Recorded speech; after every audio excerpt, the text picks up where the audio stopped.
നമസ്കാരം.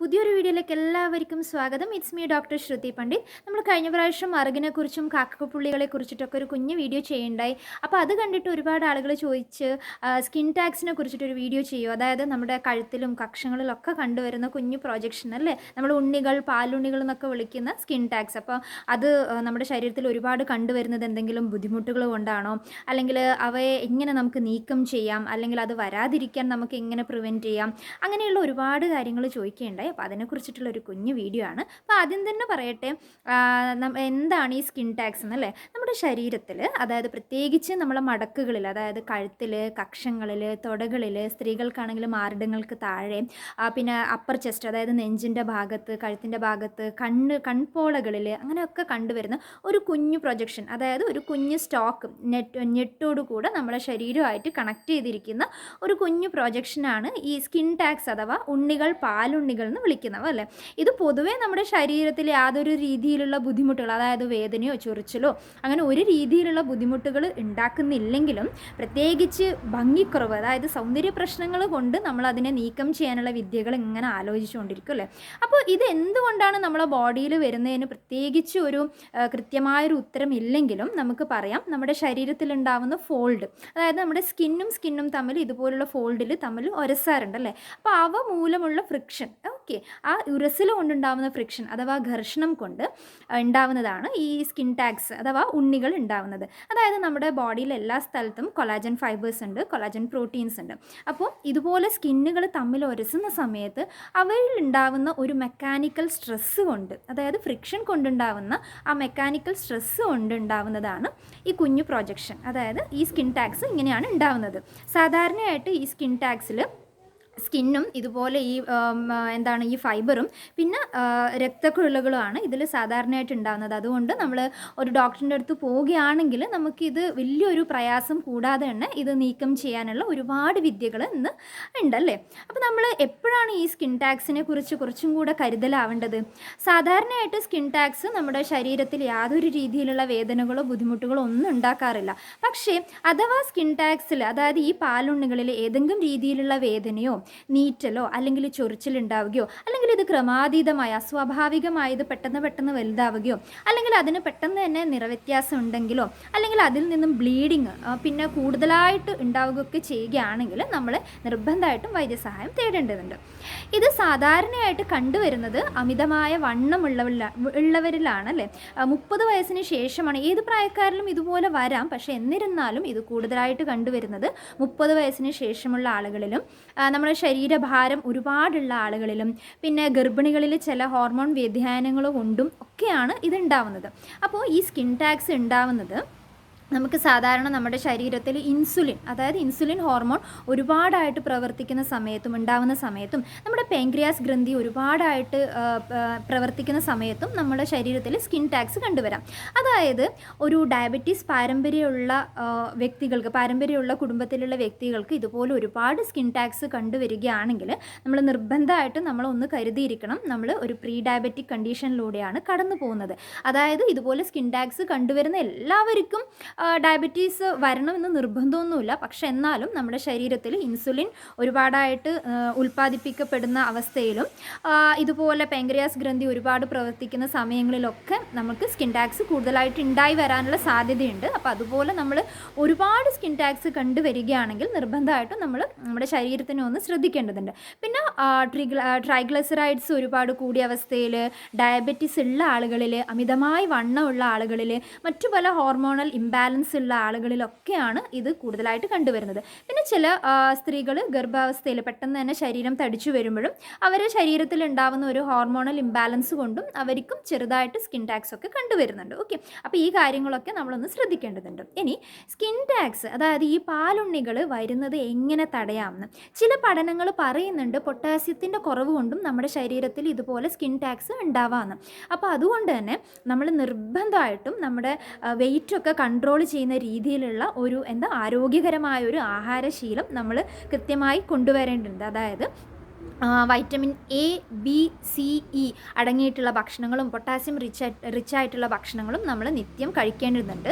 അതായത് ഇത് മാത്രമല്ല, ഒരു സമീകൃതമായ ആഹാരം കഴിക്കുന്നതായിരിക്കും ഏറ്റവും നമുക്ക് നല്ലത്. അതായത് സ്കിൻ ടാക്സിന് വേണ്ടി മാത്രമല്ല, നമ്മുടെ ജനറലി എല്ലാ എന്താണ് പറയേണ്ടത് ആരോഗ്യകരമായിരിക്കണമെങ്കിൽ നമ്മൾ നന്നായിട്ട് ഒരു സമീകൃത ആഹാരം തന്നെ കണ്ടിന്യൂ ചെയ്യുകയാണെങ്കിലാണ് അത് ഏറ്റവും നല്ലതാണ്. അതായത് ഫ്രൂട്ട്സും പച്ചക്കറികളും ഒക്കെ നമ്മുടെ ഫുഡിൽ നിത്യവും ഉൾപ്പെടുത്തി നമ്മൾ നല്ല രീതിയിലുള്ള ഭക്ഷണങ്ങൾ കഴിക്കുക. അതായത് ഒരുപാട് അമിതമായ മസാലകൾ, ഉപ്പ്, പുളി, എരിവൊക്കെ കുറച്ച്, എണ്ണ പദാർത്ഥങ്ങൾ, പിന്നെ ശരീരഭാരം കൂടാനുള്ള രീതിയിലുള്ള ഈ മയണീസ്, ചീസ് അതുപോലുള്ള ഭക്ഷണങ്ങളൊക്കെ കുറച്ച് കൊണ്ടുവന്നിട്ട് കൂടുതൽ ഫ്രൂട്ട്സും വെജിറ്റബിൾസും ഒക്കെ ഉൾപ്പെടുത്തിയിട്ടുള്ള ഒരു ആഹാരക്രമം നമ്മൾ ശീലിക്കുകയാണെങ്കിൽ അത് എന്താണ് സ്കിൻ ടാക്സും മറ്റ് ആരോഗ്യ പ്രശ്നങ്ങളൊക്കെ തടയാൻ ഒരുപാട് നമ്മളെ സഹായിക്കും.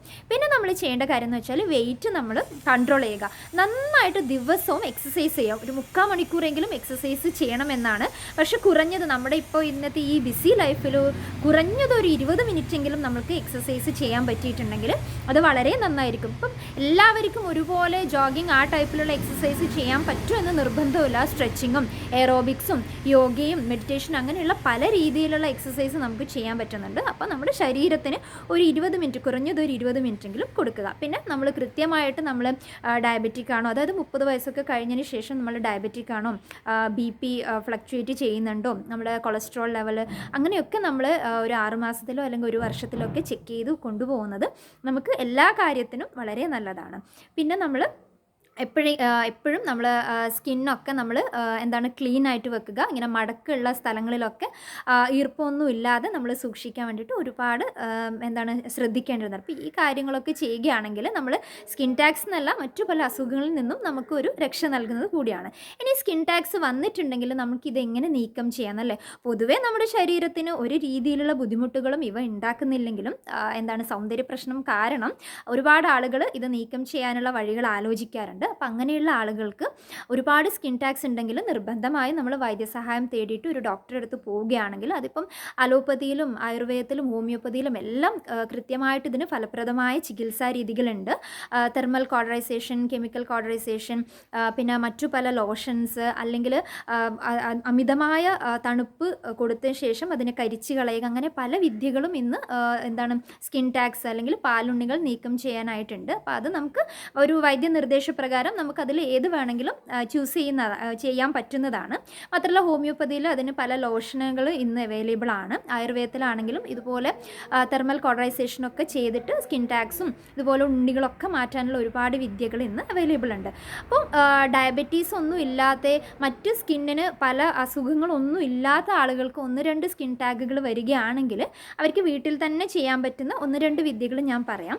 അതായത് നമുക്ക് ചെയ്യാൻ പറ്റുന്നത് വെച്ചാൽ, നമുക്ക് ഒന്നെങ്കിൽ നമ്മൾ പല്ലൊക്കെ ക്ലീൻ ചെയ്യാൻ വേണ്ടി യൂസ് ചെയ്യുന്ന ഡെൻറ്റൽ ഫ്ലോസ് ഉണ്ട്, ത്രെഡ്, അല്ലെങ്കിൽ നമ്മുടെ മുടി നല്ല ക്ലീൻ ചെയ്ത മുടി, അല്ലെങ്കിൽ വളരെ നേരിയ നൂല് കൊണ്ട് നമ്മൾ സ്കിൻ ടാഗിൻ്റെ ആ ഞെട്ടുണ്ടാവില്ല, അതിൻ്റെ ആ സ്റ്റോക്ക്, അതിനെ നമുക്കൊന്ന് കെട്ടിവെക്കാം. അപ്പോൾ ഇതുപോലെ കെട്ടിവെക്കുമ്പോൾ നമ്മൾ ആ സ്കിൻ ടാഗിലേക്കില്ല, അല്ലെങ്കിൽ ആ ഉണ്ണിയിലേക്കുള്ള രക്തയോട്ടം, ബ്ലഡ് സപ്ലൈ നമ്മൾ സ്റ്റോപ്പ് ചെയ്യുകയാണ്. അപ്പോൾ അങ്ങനെ സ്റ്റോപ്പ് ചെയ്യുന്ന സമയത്ത് 3 മുതൽ 10 ദിവസത്തിനകം അത് ജസ്റ്റ് ഞെട്ടിട്ട് വീണു പോകുന്നത് കണ്ടുവരുന്നുണ്ട്. അപ്പോൾ ഇത് ചില ആളുകളിൽ പെട്ടെന്ന് വീണേക്കാം, ചില ആളുകളിൽ കുറച്ച് സമയം കൂടി എടുത്തേക്കാം. അപ്പോൾ ഇതുപോലെ നമ്മൾ കെട്ടിവെക്കുമ്പോൾ നമ്മൾ ശ്രദ്ധിക്കണം, ഒരു 3-4 ദിവസത്തിനകം ഇതിൻ്റെ കളർ ഒന്ന് മാറി റെഡിഷ് ആവും. പിന്നെ അത് മെല്ലെ മെല്ലെ ബ്രൗൺ, ബ്ലാക്ക് അങ്ങനെയായിട്ട് അത് വീണു പോകുന്നതാണ്. അപ്പോൾ നമുക്ക് ചെയ്യാവുന്നതാണ്. പക്ഷേ നമ്മൾ എപ്പോഴും ചെയ്യുന്ന സമയത്ത് കൃത്യമായിട്ട് നമ്മൾ യൂസ് ചെയ്യുന്ന ത്രെഡോ മുടിയോ ഏത് തന്നെ ആയാലും നമ്മളത് കൃത്യമായി ക്ലീൻ ചെയ്തിട്ട് സ്റ്റെറൈലായിട്ട് വേണം ചെയ്യാൻ. ഇല്ലെങ്കിൽ ബ്ലീഡിങ്ങോ ഇൻഫെക്ഷനോ അങ്ങനെയുള്ള കാര്യങ്ങൾ ഉണ്ടാവാനുള്ള സാധ്യതയുണ്ട്. അപ്പോൾ നമുക്ക് ആവശ്യമെങ്കിൽ മാത്രം ഇങ്ങനെ ചെയ്യുക. പിന്നെ നമുക്ക് ചെയ്യാൻ പറ്റുന്ന കാര്യം എന്ന് വെച്ചാൽ ആപ്പിൾ സിഡർ വിനെഗർ ഇതുപോലെ ആ ഉണ്ണിയുടെ മുകളിൽ ഒരു കോട്ടൻ്റെ സഹായത്തോടു കൂടെ വെച്ച് കൊടുക്കുകയാണെങ്കിൽ, ഒരു 5 മുതൽ ഒരാഴ്ച വരെ വെച്ച് കൊടുക്കുകയാണെങ്കിൽ ഉണ്ണികൾ ഇങ്ങനെ കരിഞ്ഞു പോകുന്നത് കണ്ടുവരുന്നുണ്ട്. പക്ഷേ ആപ്പിൾ സിഡർ വിനെഗറൊക്കെ യൂസ് ചെയ്യുന്ന സമയത്ത് നമ്മുടെ ഉണ്ണിയുടെ ചുറ്റും മറ്റ് നോർമലായിട്ടുള്ള നമ്മുടെ സ്കിൻ ഉണ്ടല്ലോ, അപ്പോൾ അതിന് കൂടെ ഹാം ചെയ്തതായിട്ട് കണ്ടുവരുന്നുണ്ട്. അപ്പോൾ അത് ചെയ്യുന്ന സമയത്ത് നമ്മൾ നന്നായിട്ട് ശ്രദ്ധിക്കുക. പിന്നെ നമുക്ക് ചെറുനാരങ്ങ നീര് ഇതുപോലെ വെക്കുന്നതും ചില ആളുകൾക്കുള്ള സ്കിൻ ടാക്സ് റിമൂവ് ചെയ്യാൻ ഹെൽപ്പ് ചെയ്യാറുണ്ട്. പിന്നെ നമുക്ക് ചെയ്യാൻ പറ്റുന്നത് വെച്ചാൽ വെളുത്തുള്ളി, അതായത് ഗാർലിക്ക് കുഞ്ഞു പീസായിട്ട് മുറിച്ചിട്ട് അത് രാത്രിയിൽ ഇതുപോലെ ഈ ഉണ്ണിയുടെ മുകളിൽ വെച്ചിട്ട് ജസ്റ്റ് ഒന്ന് ടൈ ചെയ്ത് കൊടുക്കുക. രാവിലെ ആകുമ്പോഴത്തേക്ക് എടുത്ത് മാറ്റുക. ഇതുപോലെ ഒരു 5-6 ദിവസമൊക്കെ ചെയ്യുമ്പോഴത്തേക്ക് ചില ആളുകളിലുള്ള സ്കിൻ ടാക്സ് ഇതുപോലെ കരിഞ്ഞു പോകുന്നത് കാണാറുണ്ട്. അപ്പോൾ ഈ വിദ്യകളൊക്കെ നിങ്ങൾക്ക് ഒരു വൈദ്യനിർദ്ദേശപ്രകാരമോ അല്ലെങ്കിൽ ശ്രദ്ധിച്ച്, അതായത് നിങ്ങൾക്ക് ഡയബറ്റിക് അല്ല, നിങ്ങൾക്ക് മറ്റു പല സ്കിൻ ഇഷ്യൂസ് ഒന്നുമില്ല എന്ന് ഉറപ്പുണ്ടെങ്കിൽ മാത്രം നിങ്ങൾക്ക് വേണമെങ്കിൽ മാത്രം ചെയ്ത് നോക്കാവുന്നതാണ്. അഥവാ നിങ്ങൾ ഇതുപോലുള്ള കാര്യങ്ങൾ ചെയ്ത് നോക്കുമ്പോഴത്തേക്ക് ഏതെങ്കിലും രീതിയിൽ സ്കിൻ ഇറിറ്റേഷനോ ബ്ലീഡിങ്ങോ അങ്ങനെ എന്തെങ്കിലും ഉണ്ടായിട്ടുണ്ടെങ്കിൽ നിങ്ങൾ നിർബന്ധമായിട്ടും ഒരു ഡോക്ടറെ കാണേണ്ട ആവശ്യമുണ്ട്.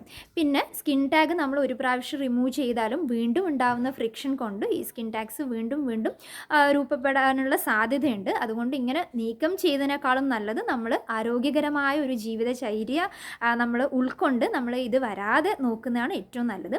പിന്നെ യൂട്യൂബിലൊക്കെ ഒരുപാട് വിദ്യകൾ കണ്ടിട്ടുണ്ട്. ടൂത്ത് പേസ്റ്റ് യൂസ് ചെയ്യുക, പിന്നെ നെയിൽ പോളിഷ് യൂസ് ചെയ്യുക, നെയിൽ പോളിഷ് റിമൂവർ യൂസ് ചെയ്യുക, പിന്നെ കരിച്ച് കളയുക, പൊള്ളിക്കുക, അങ്ങനെ ഒരുപാട് വിദ്യകളൊക്കെ കണ്ടുവരുന്നുണ്ട്. അപ്പോൾ ദയവ് ചെയ്ത് ഇങ്ങനെയുള്ള കാര്യങ്ങളൊന്നും ആരും ട്രൈ ചെയ്ത് നോക്കരുത്. കാരണം ചിലപ്പോൾ നമ്മളത് മാറ്റാൻ വേണ്ടി ചെയ്യുന്നത് ചിലപ്പോൾ അത് ഒരു സ്റ്റെറൈൽ അറ്റ്മോസ്ഫിയർ അല്ലെങ്കിൽ നമുക്കത് ഇൻഫെക്ഷൻ ഉണ്ടാവാനും മറ്റു പല ബുദ്ധിമുട്ടുകൾ വന്നു ചേരാനുള്ള ഒരു റീസണായി മാറും. അതുകൊണ്ട് ഇതുപോലുള്ള കാര്യങ്ങളൊക്കെ വീട്ടിൽ നിന്ന് ചെയ്യുമ്പോഴത്തേക്ക് നമ്മൾ അത്രയധികം ശ്രദ്ധിക്കണം. അപ്പോൾ സ്കിൻ ടാഗ്സിനെ കുറിച്ച്, അതായത് ഉണ്ണികളെക്കുറിച്ചൊക്കെ ചെറിയ രീതിയിൽ കവർ ചെയ്യാൻ പറ്റിയെന്ന് വിചാരിക്കുന്നു. ഉപകാരപ്രദമാണെന്ന് തോന്നിയിട്ടുണ്ടെങ്കിൽ നിങ്ങൾ ഫ്രണ്ട്സ് സർക്കിളിലേക്ക് ഷെയർ ചെയ്യുക. അപ്പോൾ വേറെ എന്തെങ്കിലും ഡൗട്ട്സൊക്കെ ഉണ്ടെങ്കിൽ കമൻറ്റിലൂടെ അറിയിക്കുക. അപ്പോൾ അടുത്തൊരു വീഡിയോ ആയിട്ട് വരുന്നത് വരെ എല്ലാവർക്കും നന്ദി, നമസ്കാരം.